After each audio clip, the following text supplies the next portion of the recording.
मध्य प्रदेश माध्यमिक शिक्षा मंडल द्वारा आयोजित कक्षा 12वीं की वार्षिक बोर्ड परीक्षा आज 2 मार्च से प्रारंभ हो गई है।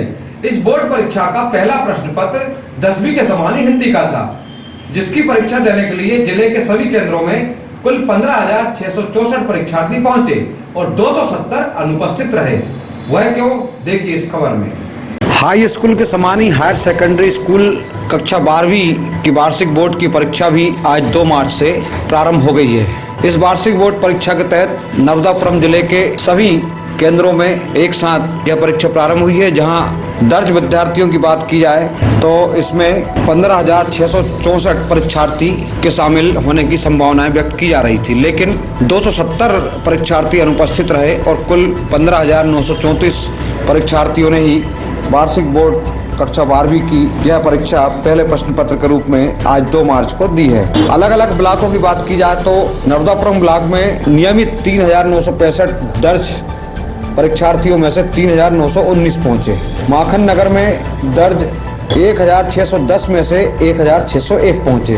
सोहागपुर में दर्ज 1,736 में से 1,714 पहुंचे और पिपरिया में दर्ज 1,944 विद्यार्थियों में से 1,930 पहुंचे। बनखेड़ी में दर्ज 1,311 में से 1,301 पहुंचे। सिवनी मालवा में दर्ज 1,956 में से 1,945 और केसला ब्लॉक में दर्ज 1,299 में से 1,282 ही परीक्षार्थी इस पहले प्रश्न पत्र की परीक्षा देने के लिए पहुंचे हैं। कक्षा 12वीं का प्रथम प्रश्न पत्र भी हिंदी का था, जो ज़्यादा कठिन नहीं था। इस संदर्भ में हमने शहर के समीपस्थ ग्राम मेहरा गांव के परीक्षा केंद्र में कुछ छात्र छात्राओं से चर्चा की तो उन्होंने बताया कि बहुत बढ़िया प्रश्न था, जिसे हमने आसानी से हल किया। तो वहीं कुछ छात्रों ने परीक्षा केंद्र में डेस्क की गड़बड़ी की बात भी बताई है। क्या नाम है आपका? राज पटेल। कौन से स्कूल में था बेटा? सर हम हैं गवर्नमेंट हाई सेकेंडरी स्कूल। आज कौन से विषय का पेपर था, कौन सी क्लास का और किस प्रकार गया बताओ? 12वीं क्लास का था, हिंदी का। 12वीं क्लास का हिंदी का पेपर था। पहला प्रश्न पत्र था, किस प्रकार गया बताइए? सर बहुत बढ़िया होते हैं, प्रश्न पत्र आया था तो हमने पढ़ा था, वही क्वेश्चन आए और हमने सारे अटेंड किए। किसी प्रकार की कोई कठिनाई सामने आई क्या? नहीं सर, बाकी सब तो बढ़िया। कितने मार्क्स मिलने की संभावना है? सर 90% की उम्मीद है। चांदनी, आज पहला प्रश्न पत्र था, कैसा किया आपने हल? सर अच्छा किया सर, मन से किया और कुछ पढ़ाई की थी सर, तो वो आए थे सर तो उसमें कर दिया। कोई कठिनाई गई क्या प्रश्न पत्र? सर कोई कठिनाई नहीं थी, बहुत अच्छा पेपर। कुछ प्रश्न ऐसे कठिन लगे क्या आपको? नहीं सर अच्छे थे। अच्छा, क्या मार्क्स मिलने की संभावना है? सर अब ये तो पता नहीं सर, फिर भी अच्छा किया था, फिर भी मतलब पासिंग मार्क्स थोड़े ज़्यादा ही मिल सकते हैं। फर्स्ट डिवीजन आएंगे ऐसा लग रहा है। Yes sir.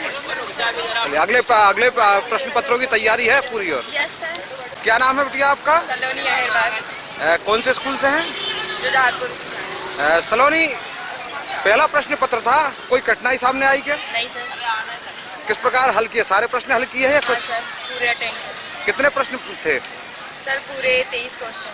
23 क्वेश्चन, पूरे 23 किए आपने? हाँ सर। अच्छा, क्या संभावना है, कितने मार्क्स मिलेंगे? सर 75-79 तक तो मिल जाएगा। आगामी प्रश्न पत्रों की तैयारी है पूरी? हाँ सर, अभी और चलते हैं। परीक्षा केंद्र में व्यवस्थाएं सब ठीक थी? हाँ सर सब ठीक। किसी प्रकार की कोई परेशानी? सर नहीं। क्या नाम है आपका? अयान खान। अयान, आज कौन सा पेपर था? हिंदी का पेपर। कौन से स्कूल से आप लोग? सन्नाज पब्लिक हायर सेकेंडरी स्कूल। तो हिंदी का प्रश्न पत्र था, कितने प्रश्न आए थे? 23 प्रश्न पत्र आए। पूरे 23 हल कर दिए? कुछ गुंजाइश? 23 पूरे हल कर। पूरे 23 हल किए हैं। कोई कठिनाई आई क्या प्रश्न हल करने के समय? बिल्कुल नहीं। कुछ प्रश्न ऐसे थे जो कठिन होंगे? जो पुस्तकें आपने पढ़ी जो उसी आधार पर प्रश्न आए थे या कुछ इसी आधार पर आए? कोई लीक से हटके तो नहीं आए? उम्मीद क्या है, कितने मार्क्स ले आएंगे आप?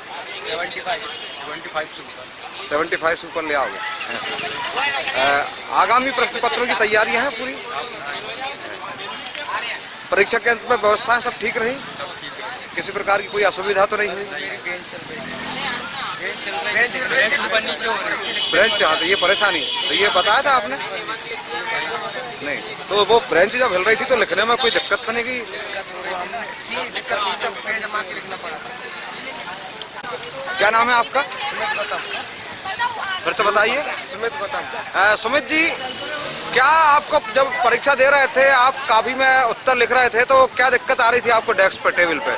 वो लिखने में आ रही थी क्योंकि डेस्क हिल रही थी ऐसे ऐसे। अच्छा। तो एक पैर उठा के फिर करना पड़ा, एक पैर जमा के लिखना पड़ रहा, तकलीफ आ रही थी। तो ये इस समस्या से आपने जो आपकी कक्षा में शिक्षक थे उनको बताया था क्या? तो हम तो ऐसे ही करके लिख रहे थे क्योंकि डिस्टर्ब नहीं करना चाह रहे थे। अच्छा, नहीं, लेकिन इसमें आपको दिक्कत गई होगी ना, ऐसा कोई प्रश्न तो नहीं रह गया आपका उसके कारण? नहीं गया, पूरे हल करके आया। राइटिंग वर्क में दिक्कत गई होगी? हाँ, हल्की सी गई होगी, लेकिन गई होगी ना। हाँ, हल्की सी। नेक्स्ट बार में आप क्या करोगे? अब उसको हटवाओगे ना पहले, अगर वो हलेगा कोई डेस्क तो? हाँ, हम बोल देंगे उनसे, सर से कि आप इसको सही करना है। उपरोक्त परीक्षाओं के संदर्भ में मेहरगांव परीक्षा केंद्र के केंद्र प्रभारी और डोलरिया संकुल केंद्र के प्राचार्य प्रभात दुबे ने बताया कि परीक्षा में सभी प्रकार की व्यवस्थाएं करने की कोशिश की गई है। सर, इस समय वार्षिक बोर्ड परीक्षाएं प्रारंभ हो गई हैं। आज के दिन कौन सी क्लास का पेपर था, कौन सा था और किस प्रकार व्यवस्थाएं रही? आज मेहरागांव परीक्षा केंद्र पर हिंदी विषय का कक्षा 12वीं का पेपर था। इस परीक्षा केंद्र पर दर्ज 81 बच्चों में से 80 उपस्थित हैं और एक बच्चा अनुपस्थित रहा। आज विद्यार्थियों को उत्तर पुस्तिका OMR सीट सहित दी गई, जो बच्चों के लिए एक नया अनुभव था और इसको भरने में बच्चों को कुछ परेशानी भी हुई, लेकिन पर्यवेक्षकों द्वारा वो परेशानी समझ दूर कर दी। सर, पहले जो सप्लीमेंट्री कहा जाता था, वो सप्लीमेंट्री इस बार बंद कर दी गई और ये OMR सीट, थोड़ा सा इसका सरलीकरण बताइए। नहीं, परीक्षा जो उत्तर पुस्तिका जो है उसके में प्रश्नों की संख्या बढ़ा दी गई है, 32 प्रश्न कर दी गई है और इसलिए मतलब अतिरिक्त सप्लीमेंट्री जो नहीं दी जा रही है। मतलब जो सप्लीमेंट्री दी जाती थी वो पेज जो है मेन उत्तर पुस्तिका में जोड़ दिए गए हैं। हाँ। और जो आपने दूसरा एक उपाय बताया था वो क्या था OMR सीट? नहीं, कुछ प्रश्न पत्र हैं 10वीं के, जिनमें 3 प्रश्न पत्र हैं और 12वीं का 1 प्रश्न पत्र। इनमें जो उत्तर पुस्तिका आई है उनके ऊपर OMR सीट लगी है, जिसमें बारकोड के जरिए उनका जो है मूल्यांकन होगा। अब अभी चूंकि कक्षा 10वीं और 12वीं के एक प्रश्न पत्र की परीक्षाएं हुई है और प्रश्न पत्रों की वार्षिक बोर्ड परीक्षा होनी है, अतः छात्र बगैर टेंशन के इन परीक्षाओं को कैसे दे, इस संदर्भ में वरिष्ठ अध्यापक भुवनेश्वर दुबे ने बताया कि इसमें पहले ही बोर्ड ने क्या है कि बच्चों को चिंता मुक्त कर दिया है। 4 सेट पहले हल करने के लिए प्री बोर्ड में दे दिए थे, कक्षा 10वीं के, कक्षा 12वीं के 4 पेपर जो है क्लासों में हल करवाए गए हैं। स्कूलों में भी पहले निर्देश थे कि बच्चे जो है वो भयमुक्त वातावरण में परीक्षा दें, इसलिए जो है वो उनसे कहा है कि भाई आप निष्फिक्र होकर, निश्चिंत होकर, बिना चिंता के पेपर दें। अगर कोई कठिनाई आती है तो उसका समाधान भी है, आप बिल्कुल निष्फिक्र होकर परीक्षा देवें। परीक्षा कक्ष में आप बिल्कुल स्वस्थ माइंड से आवें और यहाँ पर परीक्षा हल करें। उनको बताया गया था कि जो पेपर में सबसे सरल क्वेश्चन आपको लगता है वो पहले हल करें, कठिन क्वेश्चन को बाद में करें और बिना भय के करें। दुबे जी, देखने में आया कि अभी भी परीक्षार्थी को जो है रात भर पढ़ाई करते हैं सुबह के लिए, तो क्या पूरी रात भर जगना उचित है क्या? पर सुबह की दिक्कत है, पूरी रात जगना कोई उचित नहीं है। उनको पहले भी बताया गया है कि आप पूरी रात मेहनत नहीं करें, क्योंकि परीक्षा के दिन तो आपको विशेष रूप से रिलैक्स रहना है। परीक्षा के समय बिल्कुल रात भर जगने की जरूरत नहीं है, क्योंकि साल भर आपने तैयारी की है। आप केवल परीक्षा में वही क्वेश्चन को तैयार करें जो परीक्षा में संभावित होते हैं और रात भर आराम से नींद लें, सुबह स्वस्थ दिमाग से आप परीक्षा देने आएँ। इस प्रकार वार्षिक परीक्षाओं का दौर निरंतर जारी है और अभी दोनों ही बोर्ड परीक्षाओं के एक प्रश्न पत्र हुए हैं, बाकी प्रश्न पत्र आगामी समय में होंगे। Bureau report, Itarsi.